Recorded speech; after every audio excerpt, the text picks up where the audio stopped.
So this video is about protecting yourself during the holiday season or all year round from frauds or scams or whatever you want to call it. And a lot of you guys emailed, messaged me, commented, screenshots, all this crazy stuff about buying in bulk. You guys are tired of going to the thrift store. You're tired of sourcing one-on-one, this and that. You want to buy wholesale. You want to buy from bulk or websites or whatever you want to call it, wherever you find your wholesale source.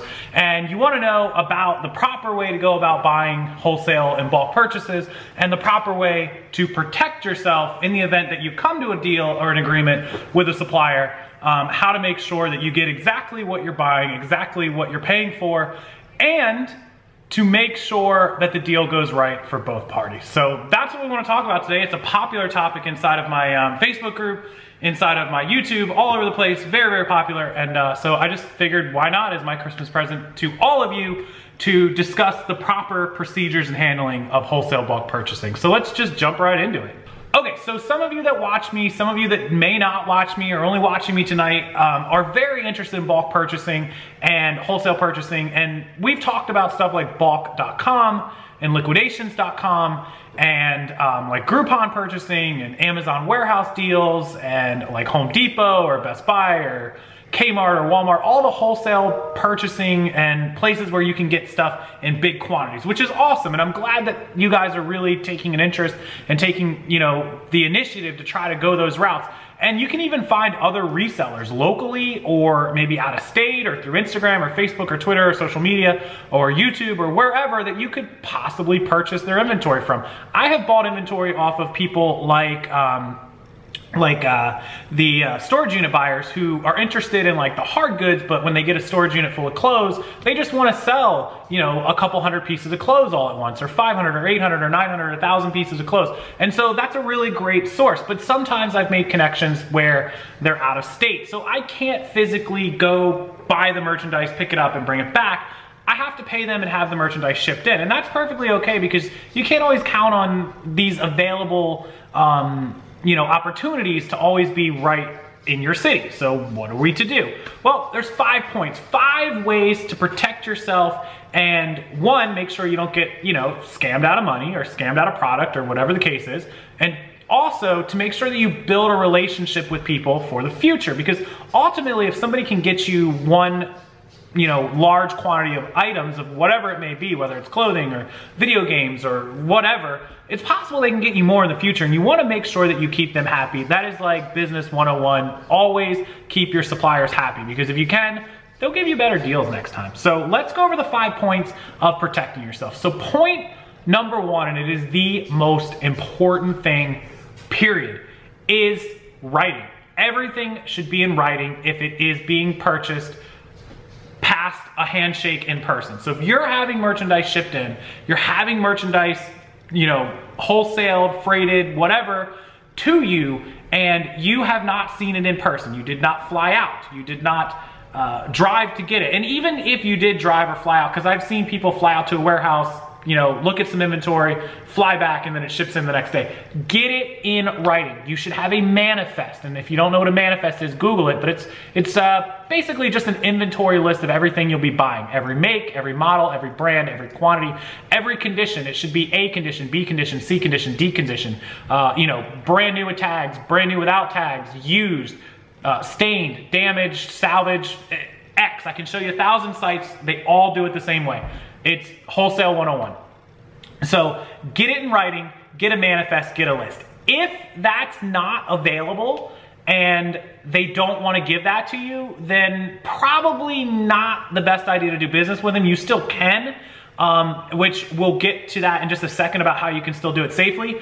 But that's kind of rule number 1. Always know what you're buying. Always, you know, don't do anything sight unseen. I would always ask people, you know, if I told you to go into Salvation Army and you could only look at the first rack and you were gonna buy out the whole store for $1 a piece, but you're only allowed to look at the first rack, would you do it? Would you do it blindly? And the answer is probably not. You know, yes, you're probably not gonna do it because you don't know what else is in that store. You don't know if the first rack is all great stuff and the rest of the racks are all bad stuff.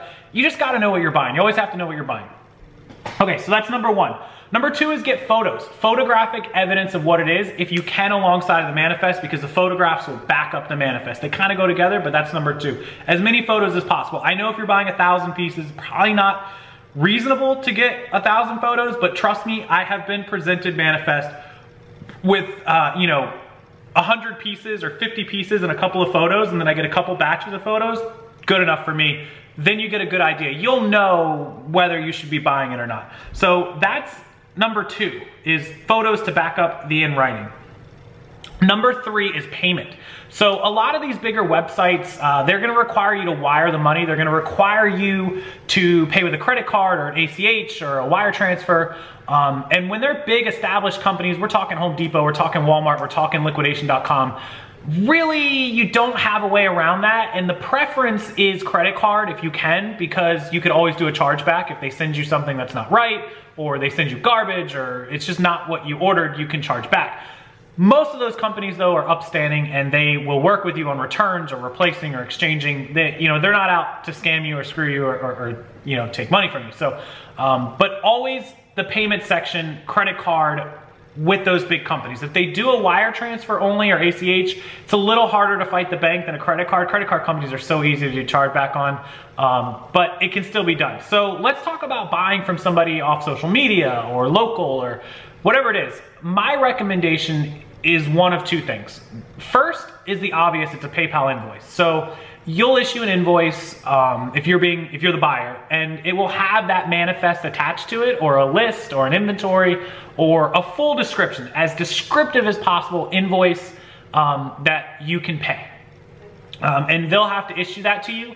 And if for any reason there's a problem that they don't want to issue it to you, or they don't know how, if they don't want to, probably a reason, pass on it. If they don't know how, then you certainly can, you know, if the deal is right, get on the phone with them and walk them through how to do it. I'm sure they can learn in a few seconds. And then if you still can't get that to work, then you're really at a stuck point where it may not be worth you doing the deal. Sometimes it's okay to just walk away from a deal.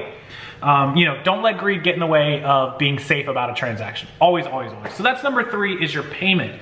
Make sure you're issuing PayPal invoices, or you could even create a private eBay listing, give them, or they could create a private eBay listing and give you the eBay item number that's private, and then you could buy it through eBay and you'd have the same protections. So that's an option as well. Again, you know, something they'd have to upload photos and make a description and an item not as described and all that. Essentially, you want the deal to go good. So you want to start with steps 1 and 2 to try to make sure the deal goes smoothly. Step 3 is more of a protection and a way to get your money back should something go wrong in the long run.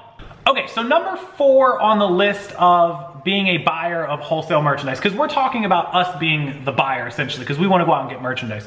So when you finally do make the payment, the terms are all done, the merchandise shows up. If for any reason there are issues and it turns into a returning it for your money back. So this works sort of like eBay, and if the items are not as described and you have a manifest or a list or photos like we talked about before, you have a leg to stand on financially, legally, and every other way. So you know, it's up to them to pay the return shipping. It's up to the seller. If they messed up, it's their fault. But if you didn't get that manifest or that set of photos or a description or anything, and you bought it basically sight unseen, and it shows up, it's the cost of doing business. You bought it, you risked it, and it's gonna be up to you to return what you don't wanna keep, or if they're letting you keep some of it or all of it or none of it, whatever it turns out to be, it would definitely be on you to keep the relationship going. Not to mention you don't wanna ruin the relationship with a possible supplier, especially if it's a big person. If it's a small person, it just comes down to, you know, courtesy. Maybe they're not gonna be a supplier all the time, but it's still, you know, a customer. So that's kind of where that is on that. Like, if you didn't get the list, then the return is on you and it's a cost of doing business. The reason that it's a cost of doing business is because number 5 is if you don't stand up to your end of the deal, especially when it was sight unseen, it becomes a PR nightmare. It becomes just, you know, that supplier could go tell 1,000 other suppliers. That social media viewer that you tried to do business with and didn't work out could go tell 1,000 other people. There's a million things that could happen. They could go tell your coworkers, your employees, your business. They could put a Google review out. They could put social media reviews out. A million things could happen that is not worth the few $100s to complete the transaction or not complete it, or whatever it takes to make both parties satisfied to some point, because you failed to prepare in step 1 and 2, now you're at step 5, and you don't want that to blow up out of control. It's just not worth the nightmare. All right, so the last point that I want to make is in reference to like the return and purchasing of bulk merchandise. And when you buy a big lot like this, and I'll use Luke, the endless entrepreneur, as a perfect example. Sorry, buddy, to volunteer you here, but you have to allow for what's called waste. So if you're buying 1,000 pieces of anything, it doesn't matter if it's video games or tools or electronics or clothing or whatever, a fair amount is going to be waste, especially in bulk. Unless you are buying like brand new tags or newer tags, typically allow for waste. And Luke, I believe, did 20%. I typically like to stay at 10-15%. 20% is a little bit high on the waste unless you're getting a really, really good price. So out of your 1,000 items, 200 will be garbage. So when you're buying something, you have to know that you need to make your money back in the first, 25% or 50% worst case, because 20% is going to go away in waste, and maybe 30% in fees and shipping and taxes and labor and whatever. So you've got to be able to make your money in the first 25-30%, under half, to make the deal worthwhile. And so that's kind of wholesale buying 101 as well. You should know that. And not everything's going to be perfect. The other side that you have to remember is if you're expecting the yield to be higher, which means you only want 10% waste or 5% waste, well, that's going to typically be the more expensive priced items, $3, $4, $5, $10, whatever. If you're buying items for 50 cents or $1 a piece or $1.50 a piece, then your yield is going to be a little lower, meaning your waste, your trash is going to be much higher. So that's something to kind of keep in the back of your mind when you're buying, and not be, overly upset when you have X amount of waste. But that again comes with experience in buying bulk. It comes with experience in being a business owner. It comes with experience in all those avenues. And if you don't have that experience, then you're bound to make a mistake. And until you get that experience, you'll continue to make those mistakes until you implement steps 1 and 2 that I started with. Again, if you don't, if you're failing, to plan, you're planning to fail, and vice versa. So always remember that, and always remember all these tips for bulk wholesaling. I hope you guys do it safely. I hope you have success in doing it. I hope you make money. I hope you make really great relationships and don't end up in, business disputes with people, because it doesn't work out for anyone. No one wins.